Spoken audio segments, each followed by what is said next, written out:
Because this last story should be the biggest story of the year. It really should be, because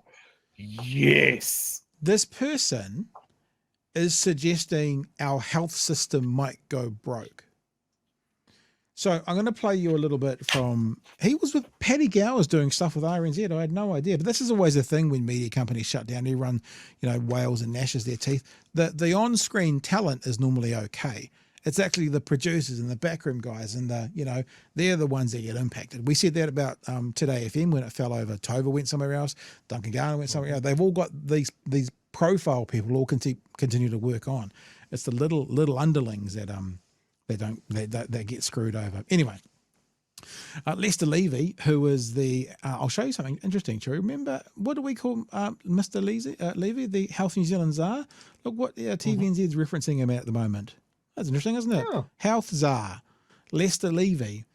He's basically he was talking on 9 till noon with Paddy Gower, and Paddy had to kind of pull it out of him, him saying that if we don't do X, Y, Z, our health system, our nationally funded health system, the public health system, could go broke.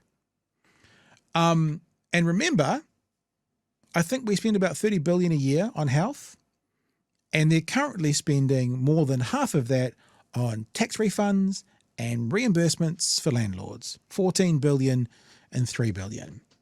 So every time these people say, God, money's tight, don't know what we're going to do here, you must add that into the equation for the rest of the term. So we're going to play a bit of this from RNZ. Well, how much have we got there? Oh, it's not very much. It's only a couple of minutes. And I'll probably just let it play through. It's funny listening to Paddy on RNZ because he's much more sedate and much calmer as he speaks. So this is Paddy Gower talking to Lester Levy about the health system and the dire financial situation it's in. Yes, and we, as I said, we will come to all of this. I just want to pick up on the financial side being worse than you thought. Are you saying that actually the overspend is worse than you thought? Yes, it is, because if you consider the overspend we've got... Let me just highlight as well. Listen to the phrasing that the Tsar uses. How much of the particularly purposefully chosen language could lead to PPPs and privatization? Just have a listen. But roughly 130, it's probably a little more than that. This is on a run rate. Every month we've got a deficit of about that level. 130 million a month, you're talking? Yeah, 130 plus. Is it more? So have you found that it's more than that? Is the figure higher, and by how much? Well, it is around that, but just depending on how the expenditure falls, it can be more than that. The problem about this, and this is a real concern, is that you have to have cash. So we need cash to be able to maintain the organisation, just like any organisation or business. And because it's losing money at such a rate... It's not like any business, and it's not losing money, because it's not a business. It's not losing money. A business loses money. The national health system might have budget overruns or underruns, but it doesn't lose money. It's a very different thing. There's no investors. There's no shares being sold and people are losing their money. It's the wrong way to think about it, unless you are pro-privatization. Ultimately, two things happen. One is you have to access money that would be used for capex, capital development, or depreciation. So it's losing money and we need capital investment, Joey. We need to access capital. You see what I mean by talking about it sounds like an investment. It sounds like privatization. It's business speak. So what happens if you've got a startup and you're overrunning your expenses, you go to an investor and you sell 20% of your business for another $1 million because you need an injection of capital. That's what he's saying. That's the Now, he may not mean that for the system, but the words he's using are, we need capital investment to not go broke. This government's not going to give it to them. So where's it coming from? In order to keep your cash flow alive. So we have to not only stem these losses in order to make the organisation sustainable. We have to stem these losses in order to be able to have the cash flows that we require to maintain the organisation. We need to pay people, we need to pay for all the supplies and everything else, and that is quite a serious problem, and that's probably the most urgent problem right at the moment. Okay, so you don't have enough money. You literally, so what you're saying to me now is Health New Zealand is broke and can't afford to keep going. That's the translation there, isn't it? It's not broke, Paddy, but if we don't sort this out really quickly, it will be. That's a serious part of it. Yeah, if we don't sort this out really quickly, it will be. And he's specifically mentioned things like paying salaries, paying nurses. We have to have the cash. We have to have the investment, my word. We have to have the capital expenditure to be able to pay salaries. He's literally saying that this could get to a point where we don't have enough money to pay salaries, right? Now, I'm just repeating what he's saying and making it clear because he's talking, as Chewy said, business speak. So we'll keep going, or do you want to add something in there, Chewy? Oh, I want to add stuff, but let's wait till the All end. right, there's only got less than 60 seconds, I think.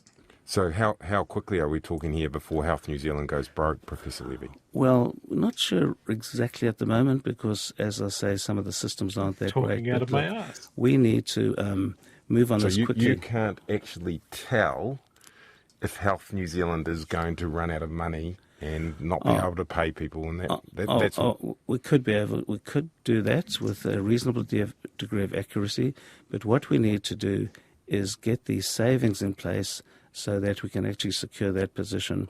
And the cliched saying is usually, hey, this is not a sprint, it's a marathon. Well, for us, this is not a marathon, it's a sprint.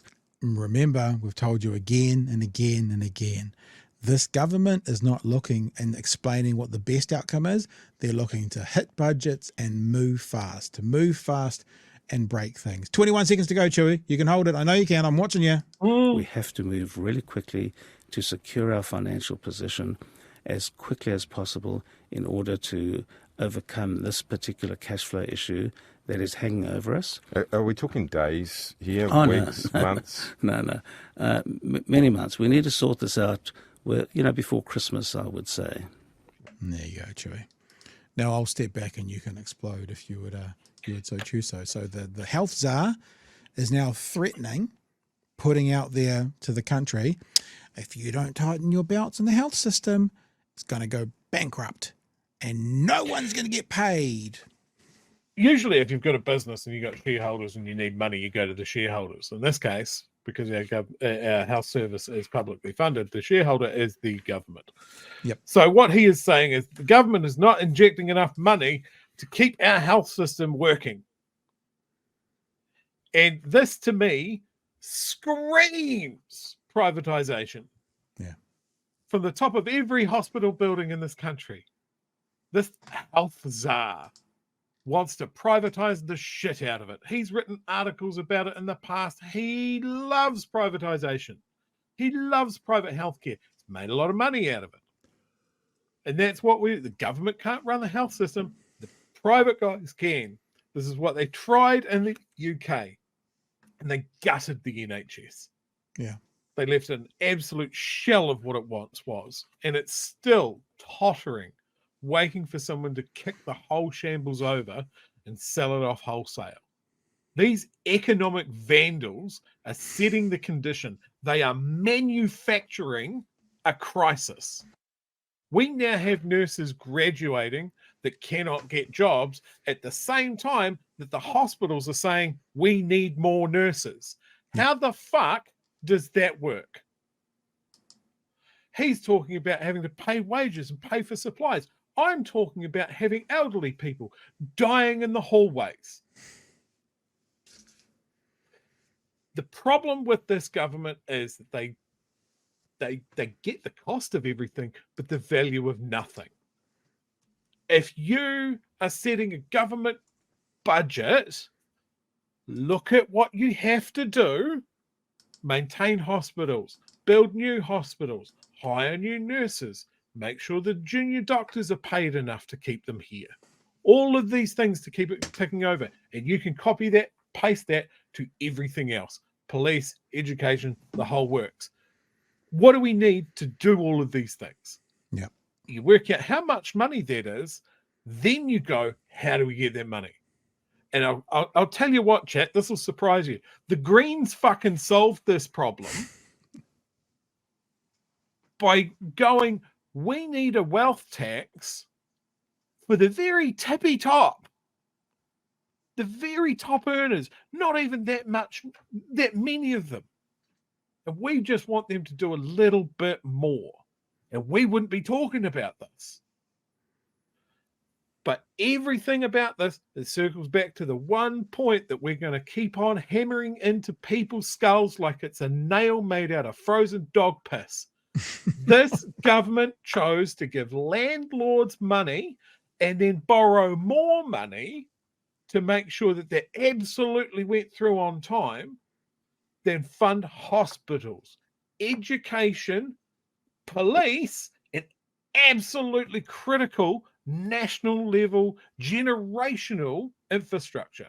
They made that choice and they're fucking sticking to it. It's their only election promise that they are. In the face of all evidence, in the face of all expert testimony that this is bullshit sham, they are sticking to it. One-term government has to be. Absolutely fucking has to be.